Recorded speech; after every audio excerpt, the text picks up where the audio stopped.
Good morning. The committee meets today to receive testimony from General Gregory Guillot, and Commander of U.S. Northern Command and North American Aerospace Defense Command, and General Laura Richardson, Commander of U.S. Southern Command. This is General Guillot's first posture hearing as NORTHCOM Commander, and we welcome you, sir. I would also note that this is General Richardson's last appearance before the committee in her current role. General, I would like to express my appreciation for your decades of admirable service to the nation, including your outstanding leadership of our Southcom forces. Thank you very much, ma'am. I would like to take a moment to acknowledge the ongoing crisis in Haiti. The situation is very concerning, and I understand the U.S. military forces have been deployed to augment security at our embassy in Port-au-Prince and evacuate non-essential personnel. This crisis involves both of your commands to varying degrees, and I would like to know what resources or support you need to respond. U.S. Northern Command is key to our national security as the principal command for protecting the American homeland. Indeed, the first of the four priorities outlined in the National Defense Strategy is, quote, defending the homeland, paced to the growing multiple domain threat posed by the People's Republic of China. As we consider threats from China and other competitors, our very concept of homeland defense must evolve. General Guillot, I understand NORTHCOM published the first homeland defense policy guidance to meet this challenge and would ask for an update on the status of its implementation and how it will transform the homeland defense plans of the department. The urgency of this mission has been made clear over the past year with the incursions of a Chinese surveillance balloon and other unidentified aerial phenomenon in our airspace. These events raise concerns that NORTHCOM and NORAD may have an awareness gap that needs to be resolved. America's skies and seas must be secure to protect our citizens, and the department must pursue technologies that provide forward detection. General, I would be interested in your assessment of these potential awareness gaps and what additional tools or resources are needed to overcome them. Regionally, NORTHCOM also provides support to the U.S. law enforcement mission by helping to counter cartels engaged in drug smuggling, human trafficking, and money laundering across the southwest border. The committee would appreciate your views on the success of security cooperation efforts with the Mexican Army and Navy and what role NORTHCOM plays in supporting the Department of Homeland Security in border security operations. Turning to Southern Command, General Richardson, your command faces growing challenges from China and Russia in Latin America. The political and economic instability in the region presents a situation that our adversaries are seeking to exploit to increase their own influence. China, in particular, is expanding its presence in the region, including through investments in strategic infrastructure, such as the Port of Balboa in Panama, 5G telecommunications, and an expanding network of space tracking installations. General, I'm interested in your assessment of the challenge from near-peer competitors in Latin America and how we might work strategically with our partners in the region to build resilience against these activities. Southcom, like NORTHCOM, continues to work closely with the U.S. interagency to support counter-narcotic and counter-transnational criminal organizations, or TCO. I am concerned about the growing threats from TCOs and synthetic opioid trafficking, including fentanyl, which are contributing to more than 1,000 overdose deaths each year in the United States. General Richardson, I would ask for an update on Southcom's work with partner nations and other U.S. government agencies in counter-narcotic and counter-TCO efforts, given Southcom's limited force posture and resources. Finally, we know that insecurity throughout the Southcom area is contributing to the flow of migrants north to the U.S. border. Economic instability, violence, and corruption continue to be a major source of insecurity in much of the region, especially in the Northern Triangle countries of Honduras, Guatemala, and El Salvador. General Richardson, I would like to know your views on what more can be done to help improve the situation and strengthen border security throughout the region. Thank you again to our witnesses. I look forward to your testimony. And as a reminder to my colleagues, there will be a closed session immediately following this hearing in room SVC 217. Let me now turn to my colleague, Senator Wicker. Thank you, Mr. Chairman, and I want to thank our witnesses for being with us here. Our adversaries, particularly China and Russia, are actively working to exploit America's vulnerabilities. They're doing so here at home and seeking to expand their influence in this Western Hemisphere. The 2022 National Defense Strategy establishes Homeland Defense as its top priority. That was a year and a half ago, but the Biden administration has not matched that goal with action. Year after year, the Biden administration has declined to fund Northcom's request for the radars and sensors it needs for proper air defense. Numerous bases on American soil remain unable to protect themselves against small drones. This presents a clear and significant vulnerability. On top of it all, our war games continue to ignore crucial domestic resilience problems that would arise in a potential conflict. The Biden administration also refuses to learn from its homeland defense mistakes. Last year, Chinese surveillance balloon lapse, the lapse of last year's defenses with regard to the Chinese surveillance balloon is a case in point. Senior Biden administration defense officials responded evasively to congressional oversight, and they leaked classified information selectively to deflect blame. The president's staff declined to conduct an internal review of the major air defense failure. They finally did so when this committee mandated it in the NDAA, as presided over by our distinguished chair. The spy balloon was a significant failure, but the most pressing homeland defense crisis is the one at our southwest border. Approximately 70,000 Americans are dying annually from fentanyl overdoses. Most of the supply is synthesized in Mexico using Chinese precursor chemicals. Then it is trafficked to the United States by Mexico's criminal cartels. The crisis can only worsen as more deadly drugs flood the market. The cartels are also executing an unprecedented human trafficking operation across our open border, and it is lucrative. The gangs are charging thousands of dollars for each person they traffic. The human tragedy is severe, and so is the risk of terrorist infiltration. As CNN reported this past summer, a human smuggling network with ties to ISIS helped more than a dozen individuals enter our country illegally. In October, 2 Iranians who were on a security threat list were caught as they tried to cross the border from Mexico. General Guillot, I recognize that many agencies have responsibility at the southwest border, but DOD is one of them. I hope you will explain how DOD's border security contributions could be improved. We also have challenges further south. I remain concerned about the growing Chinese threats in Central America and South America. The Chinese Communist Party continues to use its well-known playbook in the Southcom theater. It aggressively uses predatory economic and diplomatic practices to influence governments. Simultaneously, it sets conditions to enhance its military presence, gather intelligence, and limit U.S. access and influence. Great power competition is happening right here in the Americas. We cannot ignore it. 2 quick examples underscore the urgency. Beijing is making Latin America dependent on Huawei for communications technology, something they tried to do in our country, an example of China's economic influence campaign. We see the CCP's military influence in Cuba, where we discovered a large Chinese intelligence collection center. General Richardson, I look forward to hearing how these practices directly impact the stability of our region.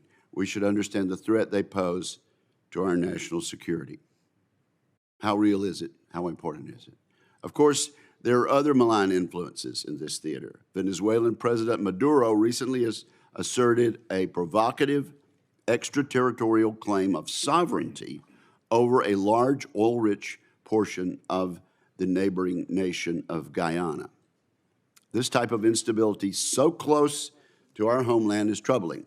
Even more troubling is the consistent mismatch between the requirements Southcom has and the resources it receives.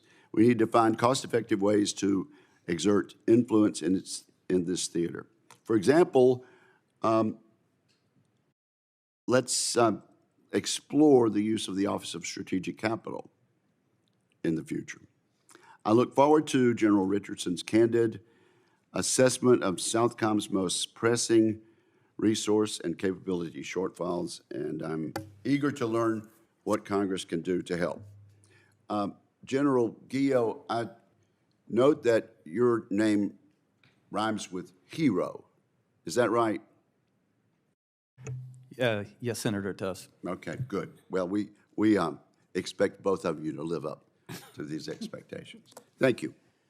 Thank you, Senator Wicker. And now let me recognize General Guillot, please. Chairman Reed, Ranking Member Wicker, and distinguished members of the committee, thank you for the opportunity to appear before you today. It's a profound honor to command and represent the men and women of North American Aerospace Defense Command and United States Northern Command. As we speak this morning, American and Canadian military and civilian personnel from both commands are actively defending our homelands against significant, persistent threats from multiple vectors in all domains. Although I've only been in command a few weeks, it is readily clear to me that the United States, Canada, and our expansive network of partners are facing an extraordinarily complex strategic environment. Competitors seeking to diminish our military and economic advantage have fielded advanced kinetic systems designed to strike civilian and military infrastructure in North America, both above and below the nuclear threshold. Meanwhile, competitors have rapidly advanced and routinely use non-kinetic capabilities targeting our critical infrastructure and our essential networks. Threats to the homeland are present in all domains and along all avenues of approach, to include the Arctic region. As stated in the National Defense Strategy, the People's Republic of China remains our pacing challenge as the People's Liberation Army modernizes and grows at a rapid pace. The PRC's expanding nuclear capability and capacity, alongside its development of modern submarines, missiles, hypersonic weapons, all present significant challenges for homeland defense. While the PRC's capabilities are growing quickly, Russia remains a threat to the homeland today and is an immediate nation-state concern. Russia retains the world's largest stockpile of strategic and non-strategic nuclear weapons, along with significant capacity to strike inside North America with air and sea-launched precision conventional weapons. Despite heavy losses to its ground forces in Ukraine, Russia has invested heavily in systems that can threaten the United States, such as advanced guided missile submarines, hypersonic glide vehicles, ICBMs, as well as significant cyber and undersea capabilities, as well as developmental systems such as nuclear torpedo and a nuclear-powered cruise missile. Meanwhile, North Korea continues its bellicose rhetoric while test launching increasingly advanced long-range missiles and expanding its ties with China and Russia. While Iran currently lacks the capability to strike North America with long-range missiles, it is investing in that capability. Iran also supports violent militant groups in the Middle East and maintains a worldwide network of operational surrogates. And the most prevalent and growing threats include cyber and small unmanned aerial systems that are being employed inside the U.S. and Canada against civilian and military infrastructure in ways that were not possible even just a few years ago. With those risks firmly in mind, NORAD and NORTHCOM strive to begin homeland defense well beyond North America. To do so, both commands are working with the services and Congress to improve domain awareness in order to detect, track, and defeat threats ranging from long-range ballistic missiles to small unmanned aerial systems. The defense of North America is an active endeavor that requires NORAD and NORTHCOM to campaign against threats in all domains along all approaches. That effort requires seamless exchange of information with combatant commands, conventional and special operations forces, the intelligence community, and the spectrum of interagency and international partners. The importance of collecting and disseminating information quickly cannot be overstated. I strongly support the Department's work to advance the combined joint all-domain command and control concept as we seek to detect and track potential threats and share information as quickly as possible with analysts, operators, and decision makers around the world. Finally, upon taking command, I began a 90-day assessment to inform the Department, the Joint Force, and Congress on NORAD and NORTHCOM's ability to execute assigned tasks and make recommendations on where the commands could or should do more. Once complete, I look forward to sharing my findings and updated vision on how NORAD and NORTHCOM will best execute the noble mission of Homeland Defense. The challenges facing our homelands are real, but there should be no doubt about NORAD and NORTHCOM's resolve to deter aggression and, if necessary, defeat threats to our nation and our citizens. Again, I thank you for the opportunity to appear this morning. I look forward to working with the committee, and I'm happy to answer your questions. Thank you, General Guillot. General Richardson, please. Chairman Reed, Ranking Member Wicker, and distinguished members of the committee, thank you for the opportunity to appear before you today with General Guillot. I'm honored to represent the dedicated men and women of United States Southern Command to discuss the challenges we share with our neighbors in Latin America and the Caribbean. Our national security strategy recognizes the direct link between this region's security and our own security. We are harnessing the power of partnership from Team USA in support of Team Democracy by leveraging all instruments of national power: diplomacy, information, military, and economics, to expeditiously assist partner nations in addressing the challenges that impact our collective security. This region, which is our shared neighborhood, remains under assault from a host of cross-cutting, transboundary challenges that directly threaten our homeland. I have seen these challenges intensify since I met with you last year, and this remains a call to action. In almost 2.5 years in the command, I've made it my priority to meet partners where they are and to listen and understand the challenges that affect us all. The world is at an inflection point. Our partners in the Western Hemisphere, with whom we are bonded by trade, shared values, democratic traditions, and family ties, are increasingly impacted by the interference and coercion. I've learned that our presence absolutely matters. The People's Republic of China has exploited the trust of democracies in this hemisphere, using that trust to steal national secrets, intellectual property, and research related to academia, agriculture, and healthcare. The scope and scale of this espionage is unprecedented. Through the Belt and Road Initiative, the PRC aims to amass power and influence at the expense of the world's democracies. Here in the Western Hemisphere, Latin America and the Caribbean have the potential to feed and fuel the world. Understanding this, the PRC has already and is already busy extracting and exploiting. Predatory investment practices, construction of megaports and dual-use space facilities, and criminal cyber activities are just a few of the PRC's malign activities that jeopardize the sovereignty and safety of the region. Russia remains an acute threat and seeks to increase its foothold by bolstering authoritarian regimes in Cuba, Nicaragua, and Venezuela. In the last year, China, Russia, and Iran have increased their presence diplomatically, economically, and even militarily in the region. These activities undermine democracies and challenge their credibility. Both China and Russia exploit the presence of transnational criminal organizations and amplify their destabilizing impacts on democratic governments. TCOs traffic weapons, drugs, people, gold, lithium, rare earth minerals, commodities, and counterfeit goods, while contributing to the surge of fentanyl-related deaths here at home. The good news is, working with our very willing partners leads to the best defense. We must use all available levers to strengthen our partnerships with the 28 like-minded democracies in this hemisphere who understand the power of working together to counter these shared threats. The United States remains the preferred and most trusted security partner in the region. We build trust through investment in security cooperation programs that train and equip our partners, our partner military and security forces, a robust joint exercise program to build interoperability, and the development and employment of emerging technologies. Moreover, we maximize the resources allocated by the Department of State's International Military Education and Training Program, foreign military financing, foreign military sales, to build that interoperability and counterbalance PRC military engagements and investments. As the National Defense Strategy states, the U.S. derives immense benefit from a stable, peaceful, and democratic Western Hemisphere. That also reduces security threats to the homeland. U.S. Southcom continues to innovate and adapt, putting integrated deterrence into action every day. We remain committed to working across all domains with allies and partners, combatant commands, the Joint Force, the U.S. interagency, non-federal entities, and the U.S. Congress to guarantee safety, security, and prosperity throughout the Western Hemisphere.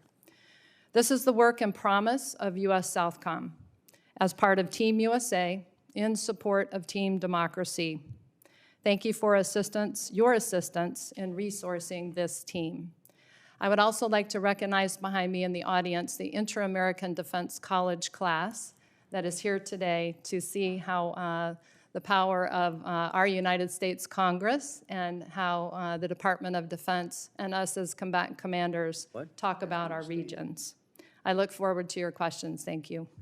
Well, thank you very much. At the suggestion of my colleague, would all the students please stand to be recognized?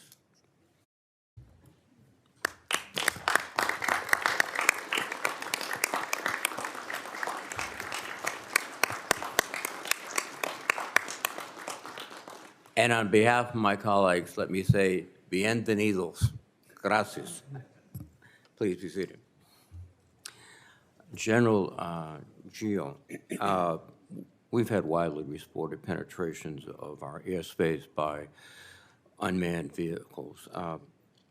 Has DoD developed or defined standard operating procedures for individual base commanders in dealing with these vehicles?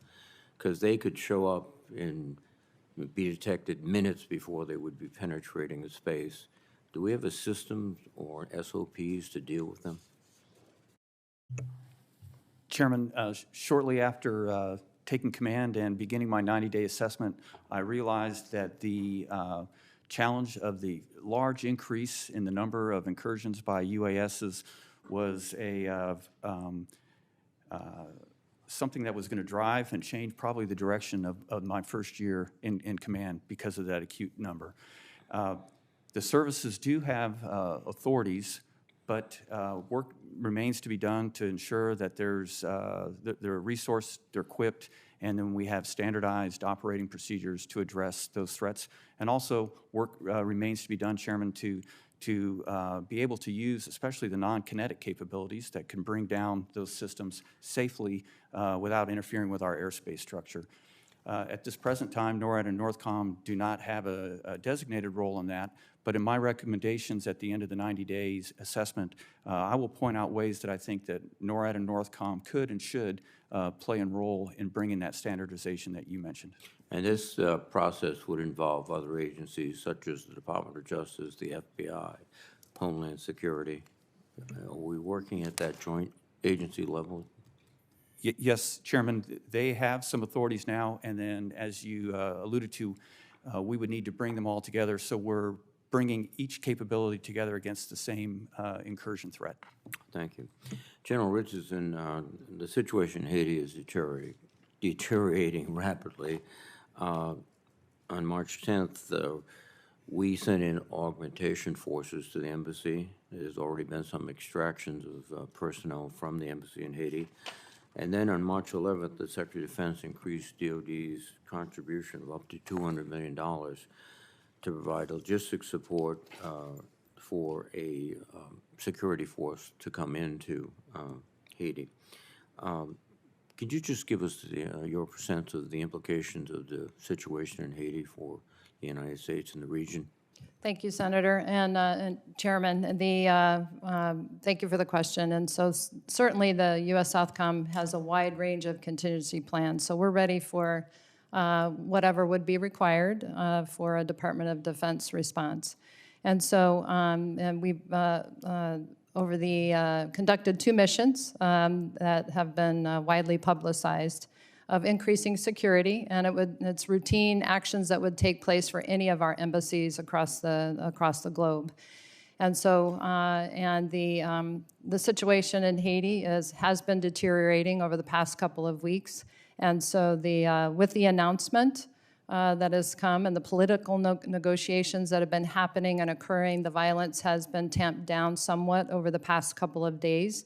And so certainly the political solution seems to be working. And hopefully that continues on a positive path. But if not, we have, as I said, the contingency plans ready to respond from U.S. Southcom. Thank you. You pointed out the penetration of your AO by China and Russia. It seems that one of the leading edges of China's activities is economic, buying ports, getting the Belt and Road projects underway. And there's one other area, too, that is their willingness or their eagerness to acquire more interest in the Inter-American Development Bank. And I understand that Congress must pass legislation to authorize the United States to buy the shares before the Chinese do. Is that accurate? And if the Chinese beat us out, would that be a problem? That would be a problem, Chairman, and I think through the U.S. government's initiative with the American Partnership for Economic Prosperity, APEP, where the administration hosted 11 Latin American heads of state in Washington, D.C. in November of 23.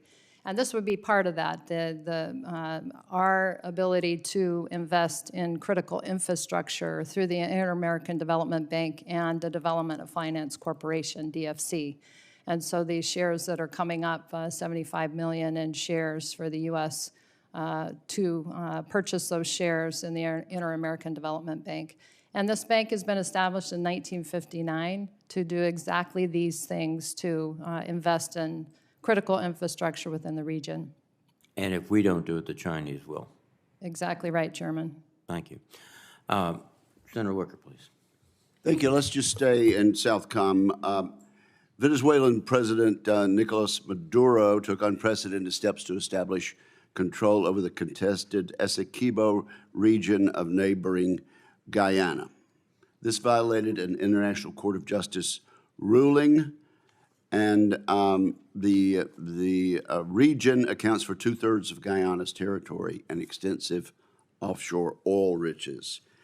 How has this impacted the security of the region, and particularly the fact that Venezuela has deployed light tanks, armored carriers, and missile-equipped patrol boats along the affected border?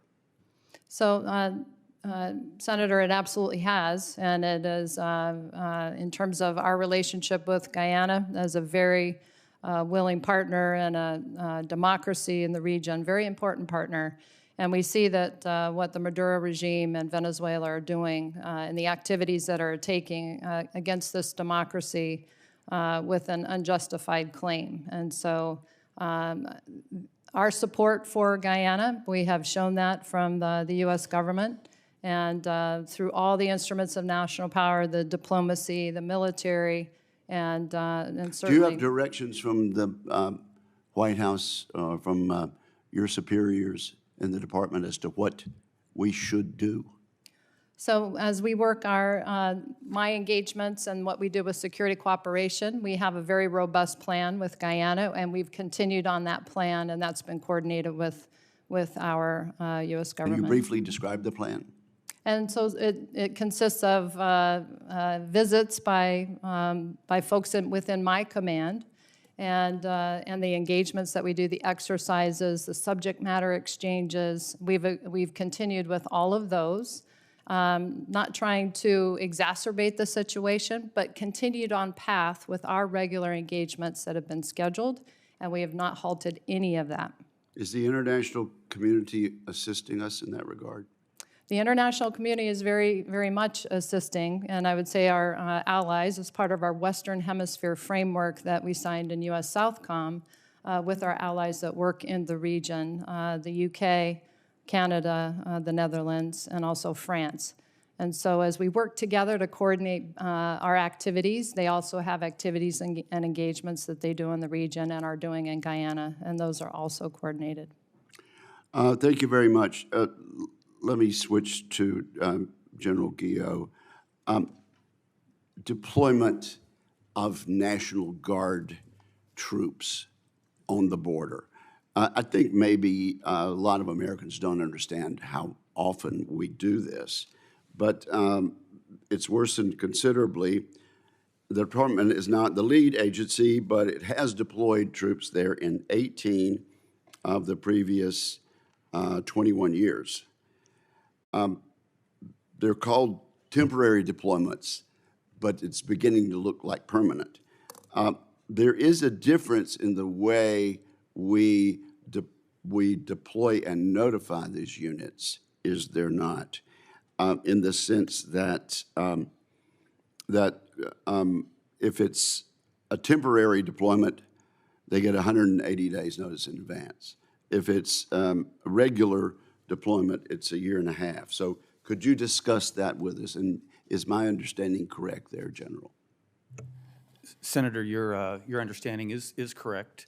The primary difference that we see in Northern Command is we're in support, as you mentioned. So therefore, we wait for the request from the lead agency, in this case, Customs and Border Protection, and a request for assistance that is reviewed and then has ultimately been approved by the Department of Defense. And then at that point, we can start trying to match through the Joint Staff and the National Guard Bureau the correct unit to support that based on the needs that are in that request for assistance. As you alluded to, Would it be helpful if we treated it as a permanent deployment? Senator, I think more than treating it as a permanent deployment would be earlier notification of the requirements. Since those change, that allows us to tailor the National Guard force to meet the changing requirements of the Customs and Border Protection. Whereas if we had a permanent force, we might have permanently the wrong type of unit to support. However, to your point, what we've established and we must maintain is having a permanent command and control structure over there so we have continuity and predictability in how we present the forces and work with the Customs and Border Protection. Do we need to give you different authority in that regard, or is it just a matter of the department? Senator, I think we have the, I'm sorry. Senator, we have the authorities that we need. The thing that we would most benefit from, as you alluded to, is time. Time to pick and train and prepare the National Guard units that are going to go down there and support the CBP. Well, to both of you, tell us what you need. We'll try to get it for you. Thank you, sir. Thank you very much, Senator Wicker. Senator King, please. Thank you, Mr. Chairman. In my notes, since you've been talking, I've written the word gap about 5 times, so I'm going to talk about gaps. General Guillot, do we have a sensor gap at NORAD? We learn more from failures than we do from successes. What did we learn from the balloon incursion about the adequacy of our sensors, which is essentially the basis of NORAD? Senator, we learned a great deal. To the gaps, what we have is we had some gaps in the layered approach where we want to be able to detect with domain awareness from satellites down to traditional air sensors. One of the problems is low altitude, isn't it? That's right, sir, all the way down to the surface and then even in the undersea. We were able to address many of those on initiatives that were started by my predecessor, General Van Herk, by changing the sensitivity of the radars that we do have. And that has allowed us to have better domain awareness in that regime that you mentioned. However, there are some gaps that will be manifesting in the near future. Those are currently scheduled to be addressed by the over-the-horizon radar, by the HBTSS, which is the hypersonic and ballistic tracking space system. Those capabilities are essential to fill gaps that are growing because of the increased capability of the adversaries. I would suggest that that's an urgent need, given the experience that we've had, but also given the incredible militarization of the Arctic coast by Russia and the development of drone technology. All those things added together create a significant risk. I hope you can come to us with what you need, because this is something we need to do in a hurry. We can't wait 5 years to develop this capacity. Senator, I will. We also have an icebreaker gap. Yes, sir. In terms of our ability to operate in the Arctic. As the Arctic Ocean opens up, it's becoming, as I mentioned, more militarized by the Russians, and a much more important body of water. It's like we've suddenly discovered the Mediterranean Sea. Talk to me about icebreakers. We only have 1.5 icebreakers, heavy icebreakers in the Arctic. That's correct, Senator, and that is we're severely outnumbered. We appreciate the Coast Guard's. Yeah, I'd say 40 to 1 is outnumbered. That's the approximate number that the Russians have.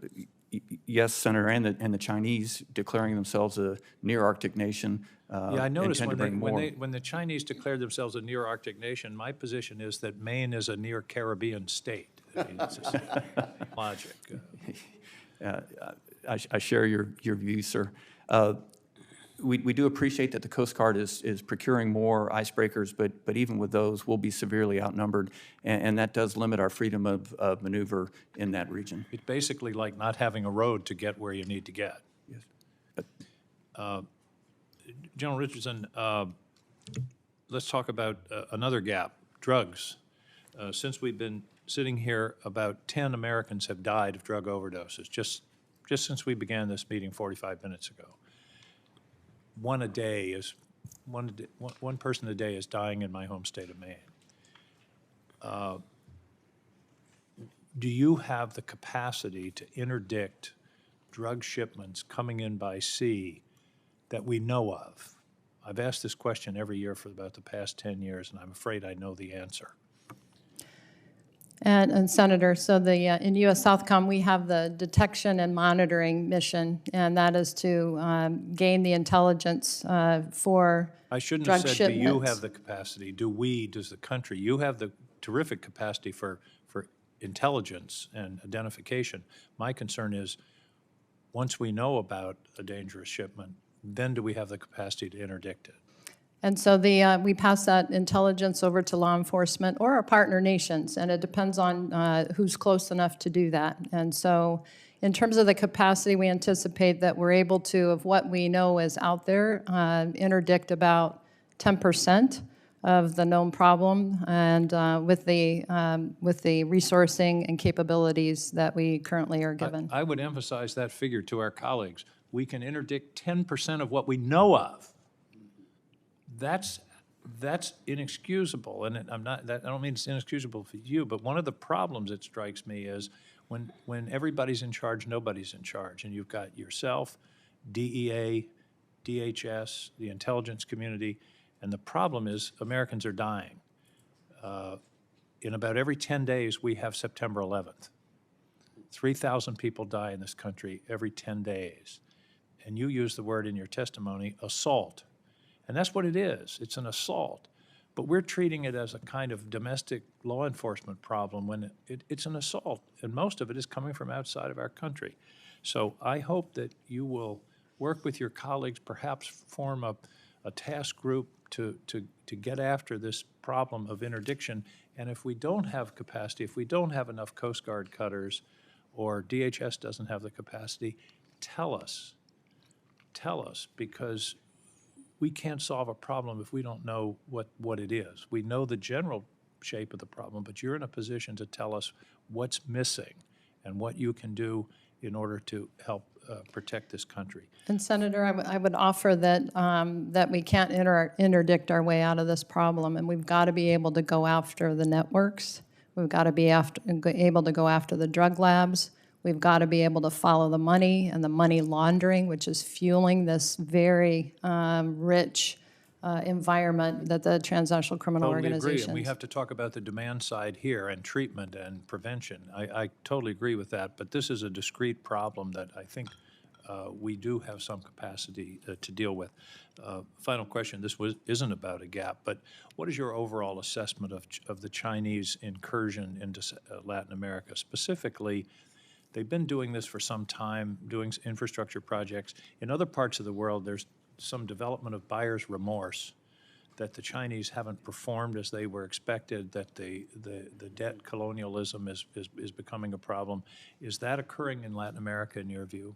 Absolutely, Senator. And my concern as a combatant commander for the region, and 22 of 31 countries in the region have signed on to the Belt and Road Initiative. But it's all investment, a lot of investment in critical infrastructure where the big money projects are. That's deep water ports, 5G, space, safe city, smart city technology to be able to spy on the populations. And so it's with these state-owned enterprises from the PRC, and my concern is being able to use those for military application if required, and it's in all of the critical infrastructure. Thank you. Thank you, Mr. Thank Chairman. you, Senator King. Senator Fisher, please. Thank you, Mr. Chairman, and thank you both for being here today. General Guillot, I've appreciated our discussions on the challenges of detecting, characterizing, and tracking potential threats to our homeland. And most Americans are fully aware of the incident with the Chinese balloon, but NORTHCOM has other responsibilities as well, especially with protecting the homeland from the more advanced threats that are out there, which would include ballistic and cruise missiles. Why is having that improved domain awareness, which is the ability to detect and track the threats and also to provide a clear threat picture of what's out there and to be able to discriminate what you're seeing, why is that so important to defending our homeland? Senator, it's important because it gives us time to inform leaders, make decisions, and enact defeat mechanisms to defeat these threats that are coming in. You mentioned the discrimination capability. As the threat becomes more advanced and they can put out decoys, we could needlessly shoot interceptors at objects that are not a threat, but having the discrimination radar make sure that we can actually shoot and kill the warhead that would be a threat. And the other thing I would quickly say, Senator, is the capabilities are growing so much by the adversary that domain awareness you mentioned needs to push out further away from our shores, detect earlier, characterize them earlier, as you mentioned, so we have more time to employ the defense capabilities that we have. Are we moving quickly enough? Senator, we're right on the edge. I think that we're moving quickly, and I appreciate all the support from this body and the services, but we can't pause at all because the adversaries, and multiple adversaries, not just one, are growing very, very quickly, and it really is at an alarming rate. I'm concerned about what we're seeing in the President's budget request for FY 2025. The administration decreases spending for the Glide Phase Interceptor program, and it's stating it's going to be delivered in 2035. Yet in the NDAA of FY 24 in Section 1666, that requires the Missile Defense Agency to achieve an initial operational capability of that program by December 31st, 2029. How do you respond to my concerns? Senator, my response is that I view hypersonics as perhaps the most destabilizing threat that we have out there because of the fast speed, and more than that, the maneuverability and the unpredictability on where it will impact as opposed to a ballistic missile, which is fairly predictable. I've worked very closely in my short period of time with MDA. I'm pleased with some of the efforts that they're doing to intercept in the glide phase, and then also using existing systems such as the SM-6 to adapt against that threat. And then I'm also very pleased with what MDA is doing with the HBTSS, the satellite capability to detect and track hypersonics. You know, just yesterday, we heard from a senior analyst with the National Aerospace Intelligence Center. He told Congress that, quote, China now has the world's leading hypersonic arsenal. So given the pace that we're seeing with Russia and with China as they advance their hypersonic weapons programs, should the department accelerate the development of those hypersonic defense systems? Really, when when it is technically feasible to do so? Senator, I support moving all of our capabilities against the strategic threats that you mentioned as far left as possible based on the growing and consistently growing capabilities of our adversaries. Thank you. General Richardson, thank you for all the work that you have done and your service to this country. When we talk about China and the Belt and Road initiatives, you answered Senator King on that, but when you're looking at the longer-term strategies that China has in the buying that they continue to do in your area of responsibility, how serious a threat is that? I look at it as a serious threat because of the ability of these state-owned, controlled by the government companies. If I just take the Panama Canal and the 5 state-owned enterprises that are along either side of the Panama Canal, and that's a very important strategic line of communication. And so there are a lot of large implications there in terms of all the critical infrastructure, the deep water ports, the 5G space, safe city, smart city technology. So very concerning. Thank you, and thank you, General Guillot. You made comments, I think it was yesterday before the House Committee, or 2 days ago before the House Armed Services Committee about seeing, or the possibility of seeing in the very near future of Chinese aircraft in closeness to our homeland. I thank you for bringing that to our attention. Thank you, Senator Fisher. Senator Hirono, please. Thank you, Mr. Chairman. Thank you both for being here.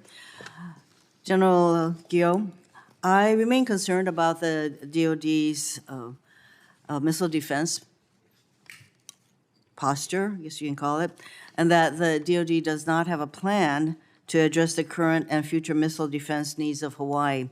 And it's an issue that I have brought up with just about everybody who comes to testify from the DOD. And the 2024 NDAA directs a plan for the missile defense of Hawaii, which INDOPACOM is leading. General, your predecessor told me last year that NORTHCOM is responsible for protecting Hawaii against ballistic missile threats from North Korea, but of course we also need to concern ourselves with the missile threats, cruise missiles and hypersonics. Have you been coordinating with INDOPACOM regarding the development of the missile defense plan? Senator, I have. We work very closely with INDOPACOM on all defense of our entire homeland. And I also agree with the characterization that General Van Herk did on our specific role in that.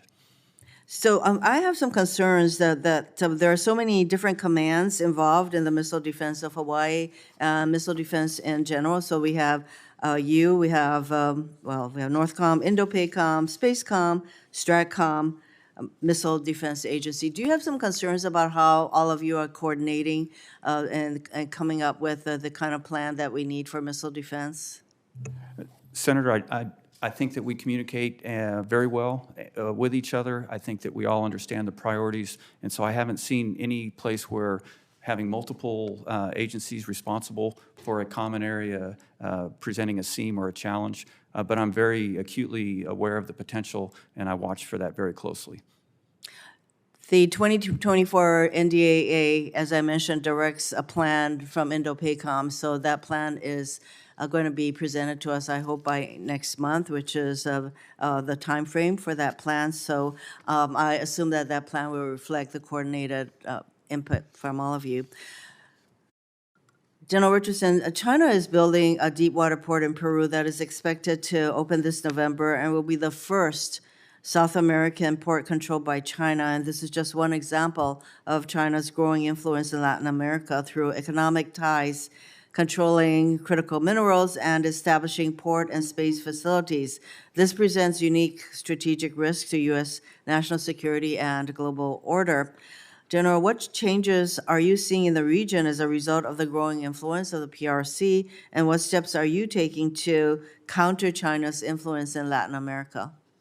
So thank you, Senator. And we have doubled down, and with the increase of funding last year from the United States Congress, Us and Southcom and AFRICOM received some fence funding that went to security cooperation programs, and then also with flexible authorities. So that was extremely helpful. And it allows us to be very responsive in terms of being able to help our partner nations to counter the influence of China. And so I want to thank you for that. And our ability to be able to respond and be responsive. These heads of state are generally in the seat for one term of 4 years, so they're working on a stopwatch, not a calendar, and they're trying to show progress within months, not years. And so really appreciate that resourcing. Do you so you mentioned that we have provided additional resources. Do you think that we are doing enough to counter? Because China is, from my perspective, everywhere, and especially, of course, in the Indo-Pacific area. We know what their influences are with the Pacific Island nations, for example. So now they're in Latin America. Are we doing enough to really address all of the kind of long-term focus that China has throughout So, your Senator, part of the world? Through all of the instruments of power of Team USA and bringing those together and synchronizing and integrating better, the chairman brought up the APEP, the American Partnership for Economic Prosperity, and the IDB Invest program. That through that initial program to invest in the Western Hemisphere is huge, and it's just a start. And I would recommend that is something very similar, this program, to the Economic Recovery Act of 1948, which was so instrumental in terms of the economic recovery. And I see that this economic recovery for the region, due to the impacts of COVID, what it did to the economies of the region, and now the transnational criminal organizations taking advantage of this. And so this is a first start with these 11 heads of state from Latin America that were here in Washington in November of 23 for this program that was rolling out billions of dollars for critical infrastructure investment by the U.S. government. So we are on a very good path with a third of our Latin American leaders with this economic investment. And I would say that national security rests on their economic security. And we can do more, and through this program, if we can build this out, we would be on a good path with our partners in our shared neighborhood, so close to our homeland. Well, that aspect of working with our Latin American allies, I think, is really critical because that's what we're doing in the Indo-Pacific area. Could I just ask one more question relating to some questions from Senator King? Keep it short. I'll keep it short. You mentioned that regarding that the interdiction of drugs, that it requires us to really pay attention to some other aspects, such as going after these criminal forces. Is there an intergovernmental task force of some sort that you're all working together that would include DOD, DOJ, Coast Guard to counter the drug threat? We are working together. I would say that there needs to be more focus, more resourcing on this particular grouping to get after the problem sets. And I would say from the money laundering to the drug labs and following where not just the small semi-submersible that's loaded with counter narcotics, but actually getting to where it's produced and getting in there. And so the work that we've done in Colombia has been very effective. But the amounts are only increasing, and so we've got to figure out, we've got to follow this money, and we've got to get after these TCOs as a holistic, more filled out, robust program. Thank you, Mr. Chairman.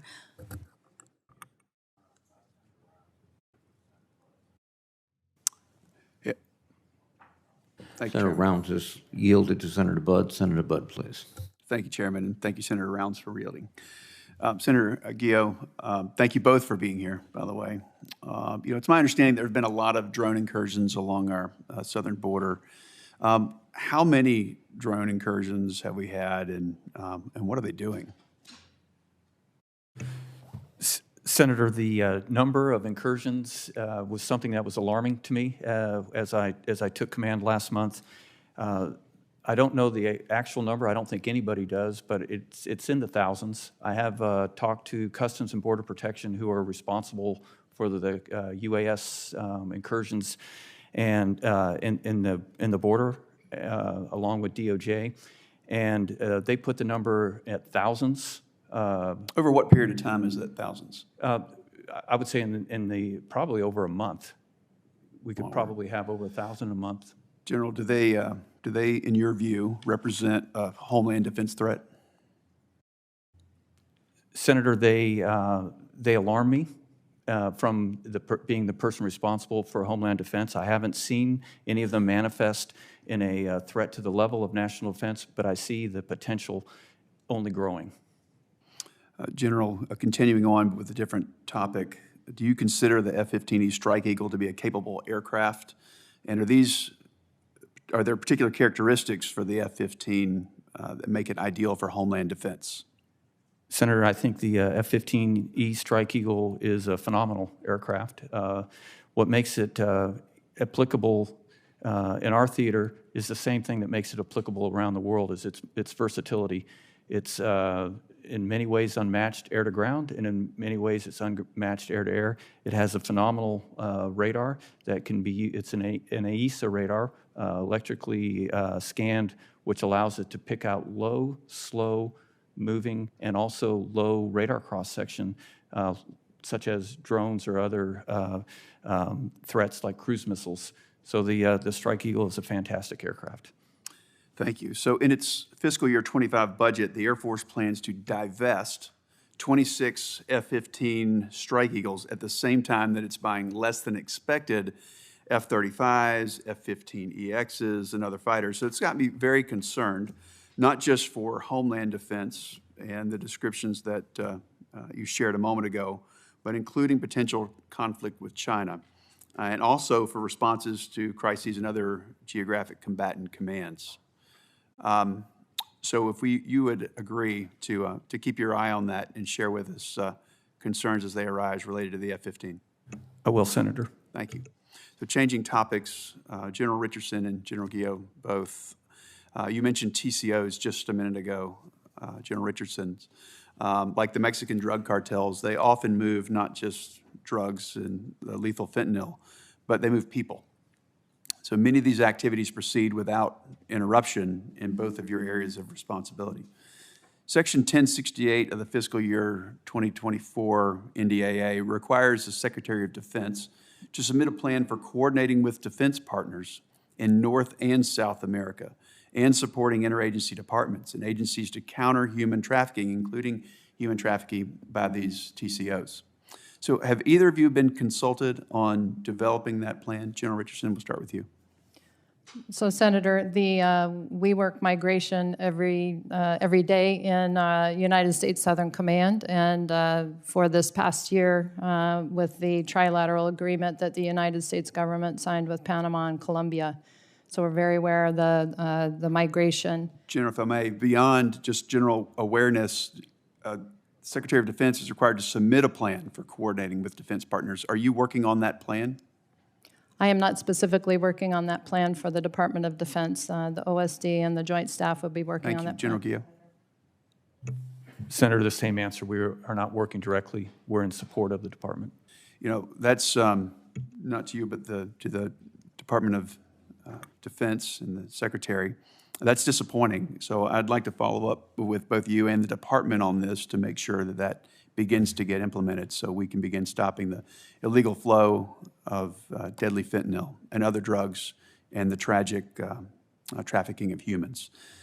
You know, that's big business for the cartels, and it's contributing to instability in countries across our hemisphere. So what efforts beyond that plan, since that's not yet being developed, what efforts are already underway with you or your partners to address human trafficking? General Richardson. Thank you, Senator. And I'm not aware that the report is not the report could very well be well along its way. We're just not actively working on it from our levels. And a lot of times the Joint Staff and the OSD will work those things to allow us to continue to execute our daily missions. But we are working very closely because I have the Darien in my AOR, which is a huge human trafficking area. And you're exactly right in terms of the transnational criminal organizations have only gotten more powerful, over $300 billion annual revenue business.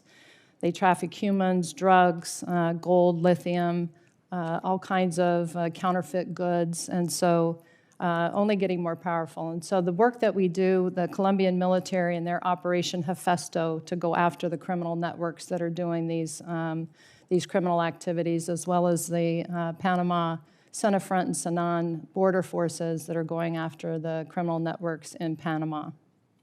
In the interest of time, Chairman, I'll yield, but I would love to continue discussions, perhaps offline, about your efforts in regards to human trafficking in NORTHCOM. Thank you. Thank you, Senator Budd. Senator Kelly, please. Thank you, Mr. Chairman. General Guillot, General Richardson, great to see both of you. General Richardson, yesterday we were talking a little bit about Haiti and the situation on the ground being chaotic, gangs running rampant in their capital. And this week, the Prime Minister of Haiti announced he would resign, and then Kenya paused the agreement to send 1,000 police officers until a new government would be put into place. Southcom has successfully airlifted embassy staff out of the country, but a number of Americans still remain in Haiti, and some may be looking to leave. Some are concerned that the U.S. has not initiated a non-combatant evacuation order, a NEO, to get Americans out of Haiti. General, have you been tasked to operate an evacuation? So, Senator, as part of the wide range of contingency plans that U.S. Southcom has, we are ready for a NEO activation if required, and have other plans ready to go, as we always do, and keep those plans refreshed over and over. So we're ready at any time for any type of crisis.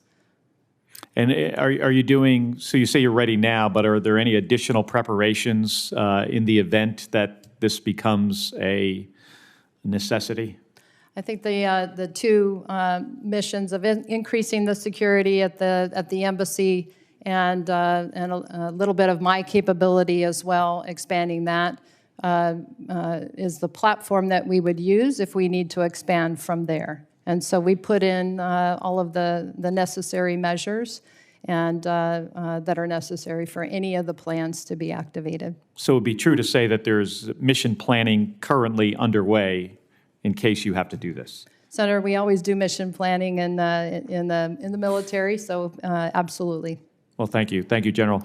General Guillot, just on Monday morning, I got back from a trip to the Arctic where I was able to see firsthand some of the efforts by the Navy to pursue our Arctic strategic objectives. And the Arctic is an area of concern and a great example of the intersection between defense policies, climate, and strategic partnerships. Melting ice is making the Arctic more accessible to everyone, including Russia and China. It's rich with oil, minerals, fishing, other natural resources, and we have to ensure that a free and peaceful Arctic benefits the United States and our partners and allies.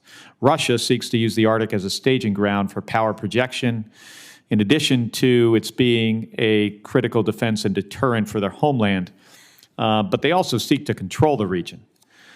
We've made real progress in combating Russian influence in the Arctic over the last year, with Finland and Sweden joining NATO.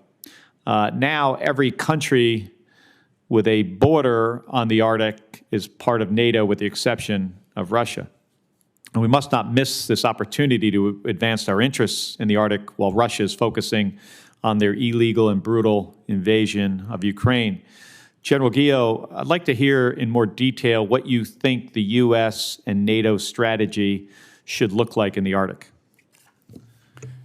Senator, first, thanks for visiting our forces up there during ice camp. As you alluded to, it's an extremely important operation that demonstrates our capability up there with the submarines and the LC-130s and all the other aircraft and forces. As far as what we could do or should do with NATO in the Arctic, you described exercises that we're doing on the, I'll call the Alaska side, or the 10 o'clock approach. We've also had some success working with NATO and European Command on the 2 o'clock, the northeast approach. Just last week, for the first time in over 2 years, the Russians sent 2 Bear bombers down along that avenue through what we call the GEI-UK gap, Greenland, Iceland, and the United Kingdom, approaching the Canadian and the United States air defense identification zones. Haven't seen this activity in over 2 years. We were able to track them the entire time thanks to the radar network and the information sharing between countries within EUCOM. Norway is one that I'll point out, and Northern Command. So we were able to track this activity. What range were you able to intercept them at? Senator, we didn't have to intercept them because we had aircraft flying to the point where we would intercept them before they crossed the identification zone, and the Russians turned around prior to reaching that zone. So we had aircraft, both Canadian and U.S. fighters, postured along the line, which I think is probably disheartening to the Russians to fly all that way to find out that we're waiting for them. Have you and seen that's due to NATO cooperation? So the Russians are pretty good operating in the Arctic. Have you seen advancements by the Chinese? What I've seen, Senator, is a willingness and a desire by the Chinese to act up there. We've seen them in the maritime. We've seen them under the cloud of a technical or scientific research, but we think it's certainly multi-mission to include military. And then I expect to see air activity in the Alaska part of the Arctic as soon as this year, potentially. It's a very big concern of mine. All right. Thank you, General. Thank you, Senator Kelly. Senator Rounds, please. Thank you, Mr. Chairman. General Guillot, General Richardson, first of all, thank you to you and your teams for your service to our country. I'd like to follow up just a little bit with what Senator Kelly began talking about with regard to Haiti.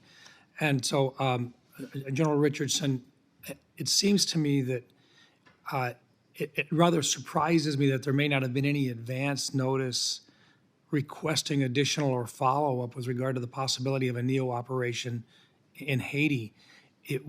Wouldn't that seem to be a kind of an advisory that would be appropriate if you receive something, at least from the administration, indicating that it's a possibility, and that wouldn't that maybe give you the opportunity to notify those individuals responsible for providing you with the resources necessary to do your duty, to be ready to go? It doesn't seem to me that they can be on high alert all the time. Could you just expand on that a little bit, please? So, Senator, I didn't mean to give the perception that we're not ready or that nobody's asked us to be ready or anything like that. We have been discussing that and talking about that, and I have been talking with our Joint Staff, our Chairman, and our Secretary of Defense over the past 2 weeks about all of the range of plans that we might have to do: an evacuation, a NEO, a mass migration, all of those things. And then so those missions of extracting some non-essential personnel from the U.S. Embassy. It's not just a matter of being ready to fight tonight as much as, yeah, we are aware of it and we are doing some pre-planning just in case the call is made. Absolutely, Senator. Okay. We are ready to go. We have all of our plans ready to go. Okay, thank you. And then also I noted with regard to discussions earlier here about the transnational criminal organizations, the drug cartels and so forth south of our border. Both of you have some responsibilities with regard to whether it's in other parts of the NORAD command or SOCOM. Just a reminder once again that under the NDAA, we've already authorized the use of our cyber teams to be able to find out in advance and to know who these people are, where they bank, how they communicate and so forth. So hopefully we will not just authorize, but now we will fund that part of the operation so that we can assist those countries who want our expertise in finding out more about these organizations, that is available to them, and simply that it is available to you for your use. Let me also just, General Guillot, with the potential divestments of fighter aircraft by the Air Force, there are concerns about how the Air National Guard, who shoulder a significant portion of the burden of Homeland Defense, how they will be able to continue to support you in that capacity while also fulfilling their obligations under the National Defense Strategy. I bring this up because the resourcing of the Air National Guard that the resourcing that the Air National Guard receives appears to be incongruent with their mission assignments, which include both the Aerospace Control Alert Defense Strategy, using the same resources, and then also supporting the Joint Force in that National Defense Strategy. I'm just curious, are you involved in any planning or discussions with Secretary Kendall and General Lowe as they discuss the plan for long-term Air Force fighter force structure? And if not, I would encourage your involvement. Could you share just a little bit about your communications with them? Yes, Senator, and first, thanks for pointing out the outstanding contributions of the Air National Guard. We cannot conduct our air defense mission without them. They're not only the cornerstone, they provide at 20 different ACA sites that you mentioned our 24/7 capability to respond.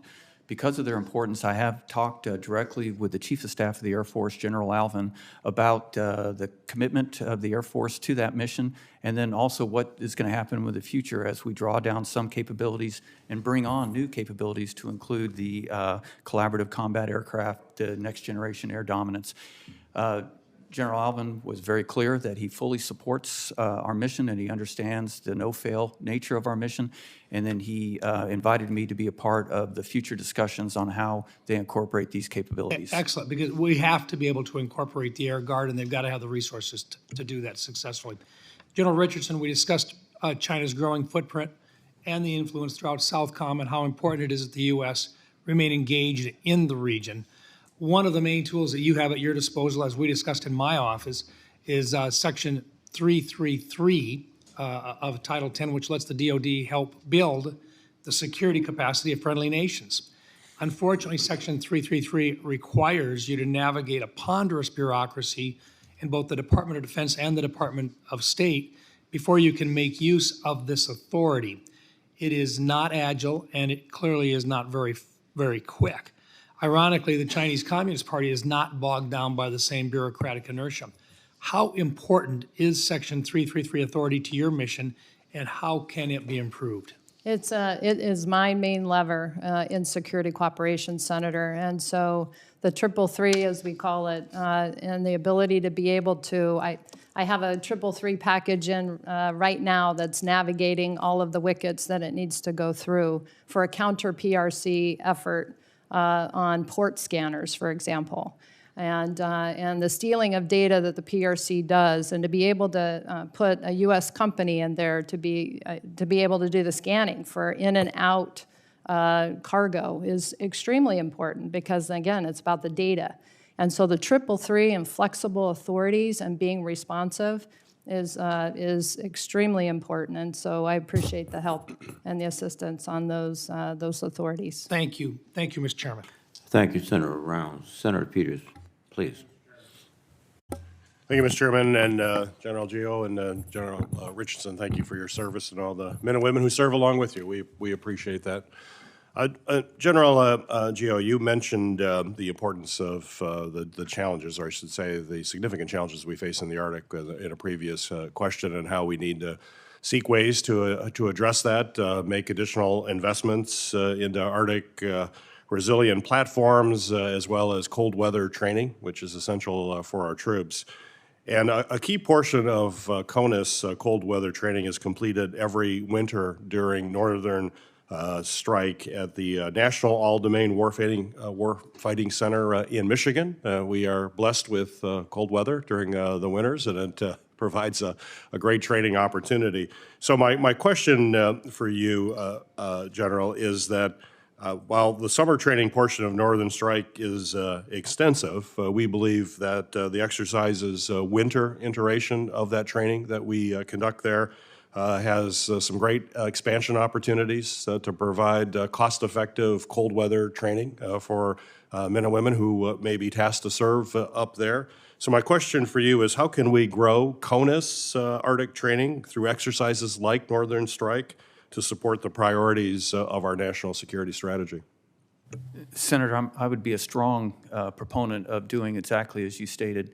One of the concerns I have as I visited Alaska about a week into my command, to assess many of the areas that you just discussed was that the forces up there are extremely well trained and equipped with the right equipment to operate in the Arctic, but the backfill forces are probably very well trained, but they're not equipped and they haven't trained in that environment. So anything that we could do for the supplementing forces or the backfill forces that would go into the Arctic, training them in either in the Arctic environment or in something as you described that would replicate that will be very important, not only to give them those skills, but to identify what are the pieces of kit and equipment that we need to develop and issue so they could seamlessly operate in that strategic environment. Very good, thank you. General Richardson, as you know, the National Guard State Partnership Program links our state National Guard units with global partners. And the program certainly has been invaluable, I believe, in strengthening our relationship with partner nations, including Southcom's 29 active SPP participants. But as part of the state partnership program, U.S. embassies ideally have a bilateral affairs officer working as a conduit between the state as well as the partner country. But despite what I believe is a critical role, these billets, these BAO billets, unfortunately often sit vacant, forcing the COCOM commanders to use their assigned billets to pay for these BAOs. So my question for you, General, is first off, what role do bilateral affairs officers play in successfully implementing these state partnership programs, and how can we address the gaps that exist in the billets to ensure that they're filled and we can get the maximum utility out of these partnerships? Thank you, Senator. And I would say that the SPP program, I have the largest SPP program amongst all the geographic combatant commands, and we're very grateful for that program. It's a huge enabler. We've got to keep those BAA slots filled with those officers. They organize and synchronize the activities of the National Guard SPP program with the operations, activities, and investments that I have in U.S. Southcom. So it's a critical role, and we've got to keep those filled. And with the Theater Maintenance Partnership Initiative, which is a program that we're rolling out with to put 9 centers of excellence in the region. And this is partnering with the partner nation militaries and their military academies with program of instruction to teach and train maintenance and the culture of maintenance, but it's a tactical level program all the way up to an operational level into the ministries of defense, where you can anticipate logistics and teach logistics and that culture of maintenance to keep equipment ready and increase the readiness of capability for these partner nations. Appreciate that. And a question I have for you as well, General Richardson, is that my understanding is that right now that the Chinese military is training about 5 times more Latin American and Caribbean military officers than the United States. And I have some concerns that these Chinese professional military education exchanges may have an outsized impact on our allies, particularly in Southcom. So my question for you is, what are the risks associated with continuing to allow Chinese education exchanges to outpace what we are providing, and how can Congress support your command in countering this challenge? So the PRC is using our playbook against us in terms of these exchanges and these all-expense paid training exchanges for a year to 2 years to China. And the EACHs that we are able to provide through the IMET program for professional military education. But the difference that it makes when they come to our schools in the United States, for example, when you don't speak the language or speaking the language, and I would say there are several, 3 ministers of defense and about 15 chiefs of defense that have been to our United States schools. And so you have already built the trust. I don't have to build the trust over a year with these leaders. And so if they've been to our U.S. schools, I would say that we need to continue to sustain that and even increase our IMET program. Thank you, General. Thank you, Mr. Chairman. Thank you, Senator Peters. Senator Scott, please. Thank you, Chairman. Before I begin my remarks and questions for each of you, I want to say something about what Majority Leader Chuck Schumer is saying on the Senate floor right now. The Majority Leader on the U.S. Senate floor is calling for a new Israeli government. This is coercion, it's dangerous, it's undemocratic. If Chuck Schumer doesn't like Netanyahu, it doesn't matter. We should respect The Israeli government should be respected by the American government.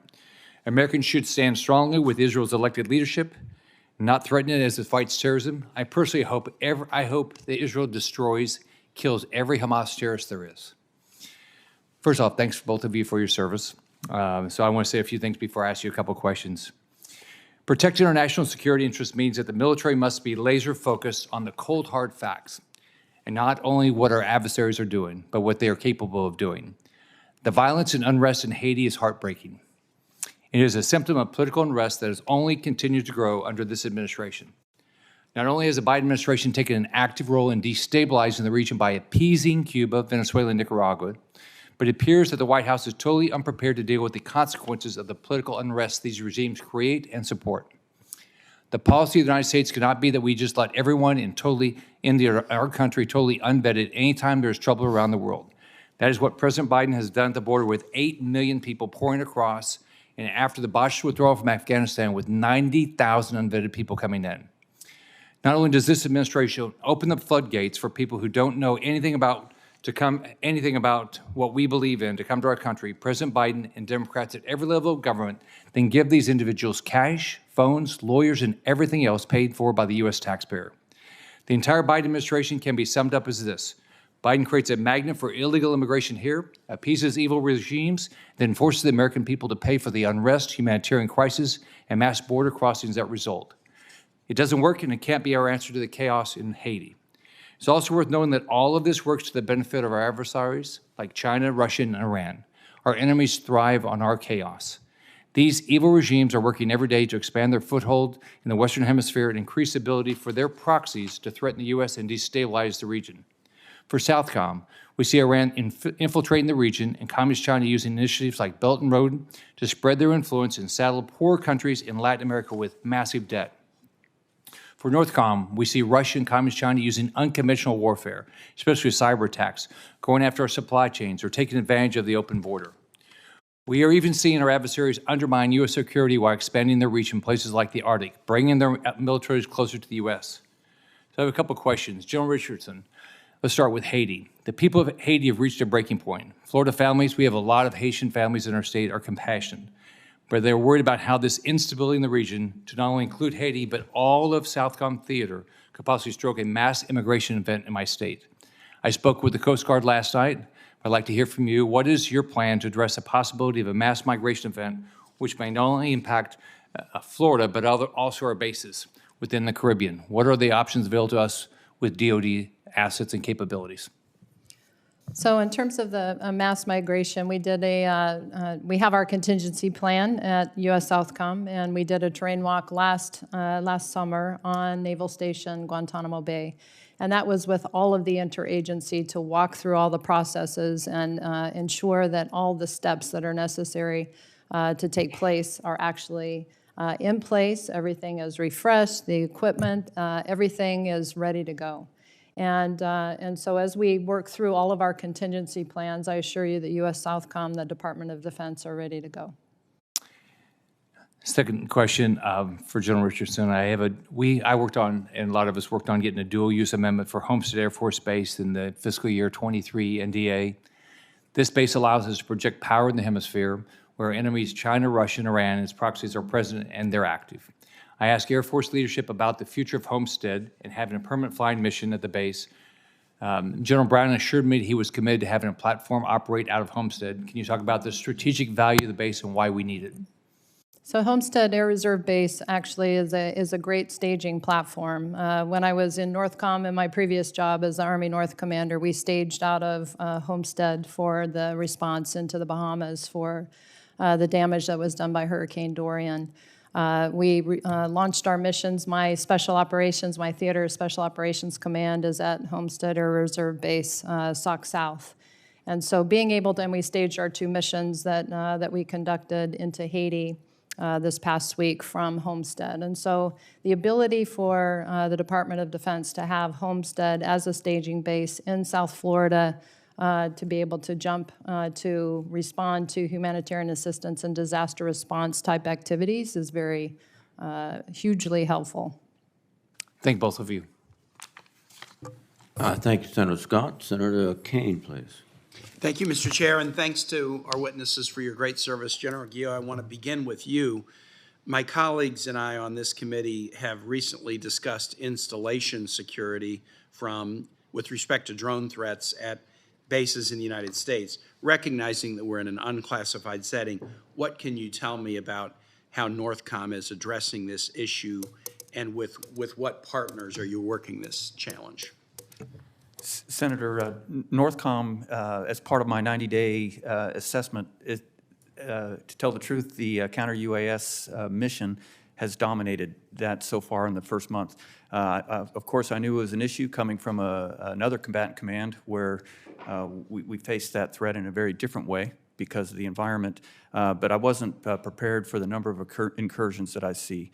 I've gone into the events at Joint Base Langley Eustis, and I'm using that as the centerpiece of my 90-day assessment to see where NORAD and NORTHCOM can and should do more as this emerging capability outstrips the operational framework that we have to address it.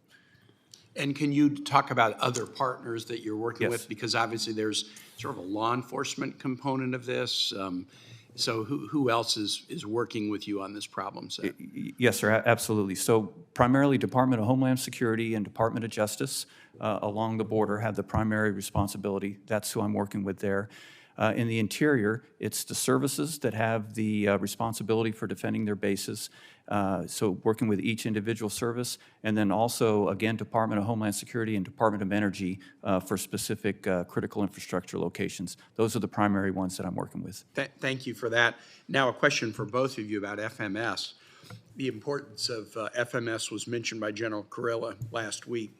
General Guillot, you mentioned it in your written statement. General Richardson, you and I talked about it a little bit last week when we were together.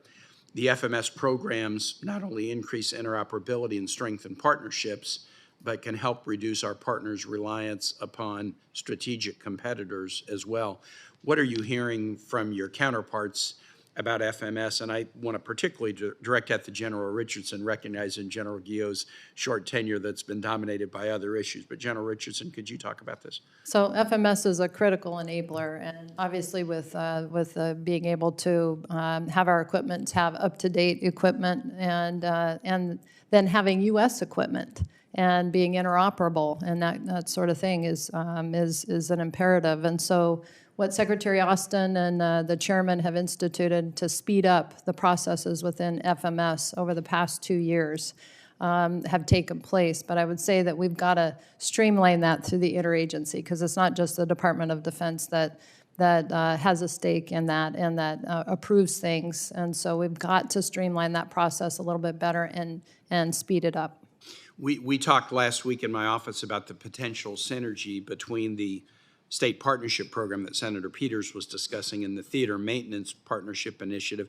Could you talk a little bit about that and whether it could support or complement the FMS priorities that we have? Well, it absolutely. I mean, that's the whole reason for it, where we have U.S. equipment in these countries, and so maintenance is hard for our U.S. military, and it's hard for our partner nations as well. And so with turnover, we always in our U.S. military have people coming in and going out and leaving the military, and so there's a constant turnover. So you have to have a really good teaching and training program at the tactical level. And so the TMPI program, the Theater Maintenance Partnership Initiative that you mentioned, the nexus with the National Guard State Partnership Program, there's tons of maintainers in the National Guard. And so this makes a very simple, easy way to teach and train, fits right in line with the institutional capacity building as well. Last question I'd like to ask you, General Richardson. One of the best advantages we have in your region is the Women, Peace, and Security agenda. You have made this a real priority in your travel. Can you speak on the impacts that the WPS initiatives are having within our partner countries? Huge impact. So thank you for the question, Senator. UN Security Council Resolution 1325 for women, peace, and security. And so in every visit I do in the countries, we have a women, peace, and security event.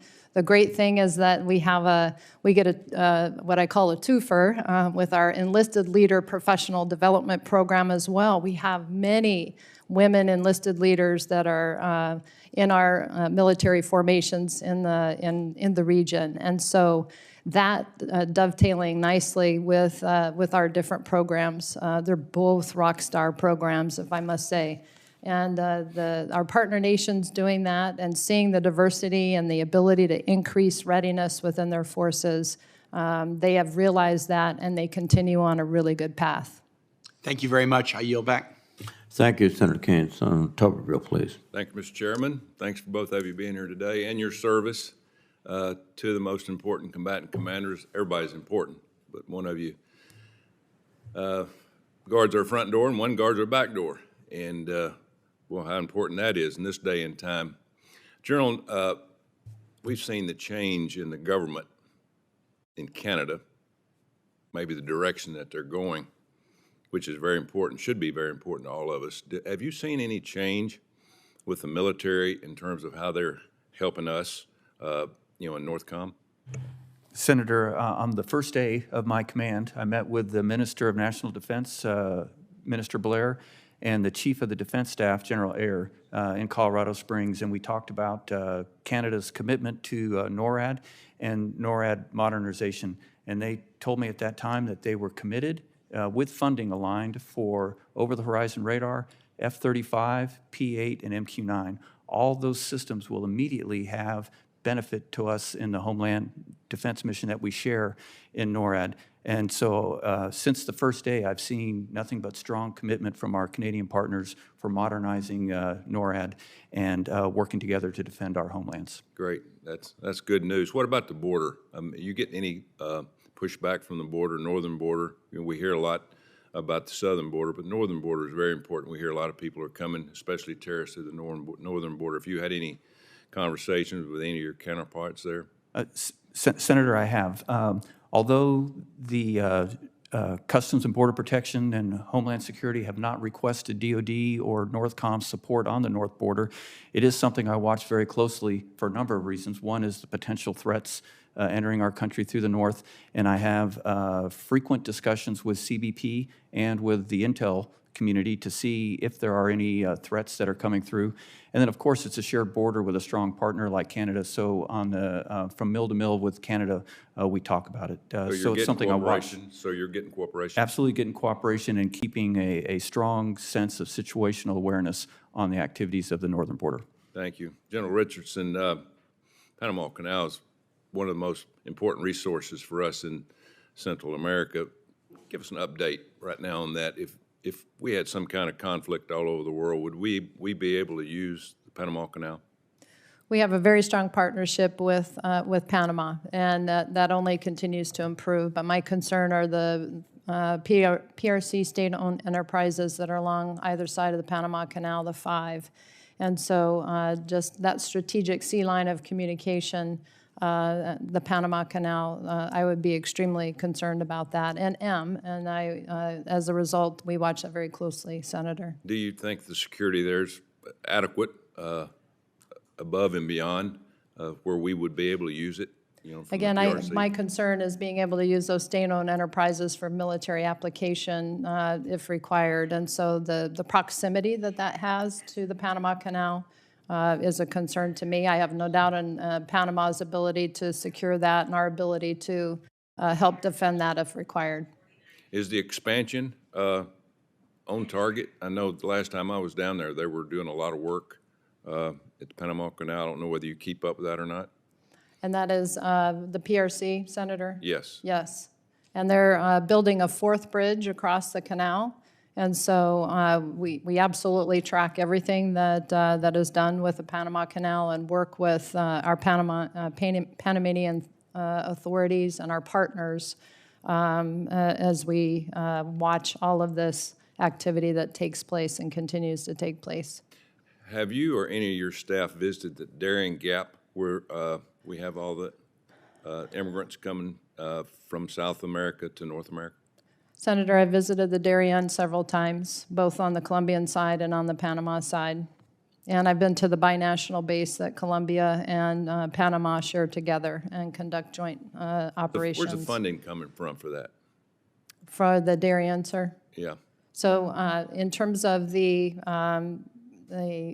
operations that Columbia that conducts comes from Colombian resourcing that they have for their military. The ones for Panama come for the Panama Security Forces. Our activities, OAIs operations activities and investments that we do with Panama are from my security cooperation funds in Southcom. Yeah, I saw your budget, and there's no doubt both of you are so important to the protection of the American citizens and our country. You know, we just voted to give $60 billion to Ukraine. I wish it would have gone to y'all. I'm sure y'all could have used it. I've seen your budgets and your things that you use for to work in both of your North and Southcom, and what you do is amazing. But we need to help you. We really do. Thank you very much. Thank you, Senator Tuberville. Senator Rosen, please. Thank you, Chairman Reed. Of course, Ranking Member Wicker for holding this hearing. I'd like to thank General Guillot and General Richardson for testifying today, and of course for your service to our nation. Really appreciate it. I'm going to hit a little bit on countering Chinese and Russian forces, because as Russia continues its war in Ukraine and China acts with increasing aggression in the Indo-Pacific, both countries are also taking steps that pose a direct threat to our national security right here at home. And so, General Guillot, how can NORTHCOM adapt its force posture to proactively deter and respond to the increasing presence and capabilities of Russian and Chinese assets off our coast and actually within North America? Senator, the best way for us to counter them is to have presence of our own. So the execution of exercises, patrols in all domains, extremely important off all of our coast, primarily focusing right now in the region of Alaska because of the number of incursions by Russian aircraft, and then the number of maritime, the strong presence that both the Chinese and the Russians have there. And the same thing applies on what we call the 2 o'clock approach off on the northeast, making sure that we have presence there. That's what I think is the best way to counter. And then part of that presence being exercise, a strong exercise program, multinational, a lot of partners showing that we have the resolve to defend that most strategic area. Thank you. I'm going to move on again, General Guillot, on talking about cybersecurity, because this is a big part of our homeland security system as well. So can you talk to us about how NORTHCOM is currently addressing cybersecurity threats to the homeland? You're talking about other kinds of posturing. And in your opinion, could the creation of a new subordinate unified command specifically responsible for defensive cyber operations could ensure a better comprehensive and actually a cohesive defense posture against our cyber adversaries? Senator, in my previous response, I should have mentioned cyber, because it is the most prevalent and consistent threat that we see on a daily basis. You know, sure, we see the maritime and the air occasionally, and they're important, but every day we have state actors, including Russia and China, that are attempting to get on our Department of Defense networks. The strength that we have through Cyber Command in detecting and defeating those threats is what's keeping us operational. Northern Command's role is first and foremost to protect the systems that we use inside our NORAD and NORTHCOM to operate. And we have 4 different networks that we protect. Beyond that is anything with the Department of Defense nexus, we work with Cyber Command to make sure that all of those are addressed. And then the third thing that we do, we work with the FBI and CISA, strong partnership with both of them. And in my short command, I've already met with both of their leadership about how do we help other members of the critical infrastructure community. And if they need DoD support, it is synchronized and presented through NORTHCOM to protect them. For your question about a separate command, I would need to look into it, but my initial responses would be that in the 2 combatant commands in which I've served, the relationship and support from Cyber Command has been phenomenal. And I would really hesitate to do anything that bifurcated or separated them from their seamless ability to do operational, offensive cyber and defensive cyber under the same leadership. because it's worked really well for us in my previous job in Central Command and certainly working well for us in Northern Command. So always looking to improve, but it's something I'd look very closely because Cyber Command, in my opinion, has been a tremendous partner in this realm. Well, thank you. That's really valuable input. I appreciate it. I'm going to move on to you, General Richardson, and talk a little bit about linguists. And with the Department of Defense increasingly making investments focused on countering the People's Republic of China, do you have concerns regarding a lack of language expertise for countries in the Southcom area of responsibility? Or is this gap sufficiently addressed by the diversity of the force that we recruit? I think with Spanish predominantly and Portuguese with Brazil, we have enough linguists, Senator. But because a lot of our linguists will speak Spanish as well as other languages as well. So it's just a matter of making sure that we register our personnel demand and our requirements all the time. That this region is important, and that we got to keep these positions filled. Well, you speak about the Panama Canal and the PRC investments around there, so Right. it is important to have possibly more than Spanish and Portuguese even in that area, because we know our adversaries are also there as well. So thank you. I appreciate my time is up. Thank you very much, Senator Rosen. We anticipate that Senator Schmidt will arrive shortly, and I will take this opportunity to ask questions. But General Guillot, as you know, Congress has been considering taking S-bands, which is now exclusively a military, for military use, and begin to share or sell it to private entities. Can you tell the committee the impact that would have on your operations? Senator, sharing or yielding the spectrum between 3.1 and 3.45 gigahertz would have a significant impact on our homeland defense systems. And is there a possibility of sharing? I know some folks have come back and said that we can use it mutually. Is that something that you could do? Chairman, I would say that in our initial review, I haven't found a way that we could share, especially because with Northern Command, the 24/7 on alert responsibility for defending the homeland, I would need full access to that for all of the various systems, which are sea-based, land-based, and air-based systems that use that frequency range. And I would assume, too, that in any sharing arrangement, there would be a period of time where some of your systems could not effectively operate as they modified themselves. Is that fair?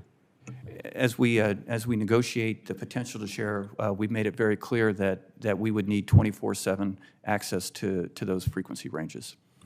And General Richardson, the Chinese influence and Russian influence to a degree in your area of command is focused on many things, but one of the things they're focused on is the strategic minerals, which could in fact be the oil of the next generation as we move to more electric-powered vehicles, homes, et cetera. Have you seen a noticeable concentration of focus by the Chinese on trying to identify and control these strategic minerals? Yes, Chairman, and especially in with the work that I've done to partner with our U.S. ambassadors in Argentina and also Chile, and as we know, the lithium triangle is comprised of Argentina, Bolivia, and Chile, and so 60% of the world's lithium is in that region. And so the aggressive nature of which the PRC works to extract that lithium as well as gold and copper from the region too. And as we spoke before, resources from the Inter-American Development Bank could help non-Chinese companies acquire these mines and begin processing. Is that accurate? This would all be part of that initiative, similar to what I mentioned before, Chairman, on the Economic Recovery Act of 1948, which was the Marshall Plan, and that APEP initiative, American Partnership for Economic Prosperity, through the IDB Invest program at the Inter-American Development Bank and also Developmental Finance Corporation, and the infusion of billions of dollars into critical infrastructure, clean technology, or clean energy and digital technology. Well, thank you very much, ma'am. I will recognize Senator Schmidt, and if Senator King has additional questions, I'll recognize him after Senator Schmidt. Thank you, Mr. Chairman. Please. Thank you. General, I wanted to ask about the increase, and by some accounts, a tenfold increase in the number of Chinese nationals that have come across our southern border. It's a 50 times. I mean, whatever account, there's a lot of Chinese nationals coming across in the last year. And, you know, flying in and out of China is not like getting out of DCA back home to St. Louis. It's a much different ordeal. And I guess I just want to ask, and you know, in 60 Minutes had a report about some content that's being pushed through social media channels of vulnerabilities with the border. I'm certainly concerned about espionage operations. What information do we have about who these people are? What activities are taking place when they cross our southern border? It's just, it seems like this is happening now at a rate that just doesn't feel natural to the extent that any of this is what's happening at our southern border makes any sense. But certainly the number of Chinese nationals coming across is of great concern to me, and I wondered if you could speak to that. Senator, the number of Chinese that are coming across the border is a big concern of mine. In fact, in the short period of time that I've been in command, I've gone down to the southern border to talk to the agents and the leadership about that, and then I've also spoken with the acting commissioner of the CBP on this subject. What concerns me most about specifically the Chinese migrants is, one, is that they're so centralized in one location across on the border, and two is while many may be political refugees and other explanations, the ability for counterintelligence to hide in plain sight in those numbers. So therefore, we have a very strong and robust relationship with the interagency intelligence community, and I receive frequent briefings in the headquarters on the disposition of who has been apprehended and the potential of that threat that you described. Do we have any, and if some of this is in a closed setting, I'm happy to, but what kind of coordination is taking place here? Because you're right, it's, you know, I think there were 21,000 just in the last 4 months in California alone. Those are the numbers that I've seen recently. So there seems to be a concentration. It seems to be coordinated. Again, getting in and out of the People's Republic of China is a different deal. What have you heard about sort of coordinated activities, and are we aware of specific efforts on their part to, you know, be in parts of the interior United States with sensitive military locations? Senator, I had some of the same questions that you brought up. What I've been told by our partners in CBP is that the reason that California is the focal point is just simply ease of flying from China into Tijuana and then across. I am concerned, I think you were alluding to, is and have talked to our partners about this, is how the surges seem to be coordinated and command and controlled using social media, primarily by the cartels, to drive the migrants to areas where we might not be. Similar analogy to squeezing the balloon, where we squeeze down, they, with command and control, usually primarily through social media, I'm told, know to go to the other areas. So our role in NORTHCOM is we're in support of the Customs and Border Protection for detection and monitoring along the site with about 2,500 military members, primarily from the Army and the Marine Corps. And they work very closely to pick up where those surges are as well as where the gaps are with the monitoring equipment to alert the law enforcement side of Border Protection to make the apprehensions. I look forward to working with you on that and continuing that dialogue about what's happening, because I think it's a dangerous, potentially a very dangerous situation. And then with my limited time, one last question. As far as the drone activity that we see at the southern border, presumably being coordinated by the cartels, maybe other actors, what information can you share about what is it they're doing? Are they tracking Border Patrol agents? What is sort of the drone activity? What are they seeking to discover with these drones that are coming across? Senator, again, I had asked those very same questions to the commissioner. He said the overall majority of the activity that they see, the incursions, are spotters trying to find gaps, finding out where we are so they can be where we aren't. That's the majority. There's a smaller number that are probably moving narcotics across the border. And then The drones themselves. That's right, Senator. And then the last thing I would say, there is a lot of activity that's our own, that's doing the same thing to try to find where that activity is and make sure that we're prepared to stop it. Thank you, Mr. Chairman. Thank you, Senator Schmidt. Senator King, you have another question? Just one brief question to follow up, General Richardson, on our conversation about coordination. I understand there's an interdiction committee that's led by the Coast Guard. Could we follow up together on upgrading that to a task force to include all the other agencies and really talk about how to better coordinate our response at the border? Is that something you're willing to work with us on? Absolutely, Senator. The interdiction committee meets regularly, and actually the meeting is coming up, and that includes all of the interagency. Well, I hope we can, I'd like to meet with you to talk about the activity and to further operationalize the activity of the committee. Thank you, Mr. Chairman. Thank you, Senator King. Thank you to the witnesses for your excellent testimony. I will adjourn the open session, and we will reconvene in SVC 217 at, let us say, 11:40. We give people the time to rest and recuperate. But again, thank you for your service.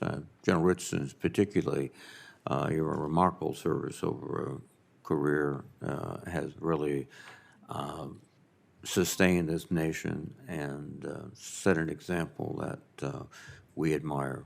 Thank you, Chairman. Thank you, ma'am. With that, I will adjourn the open session.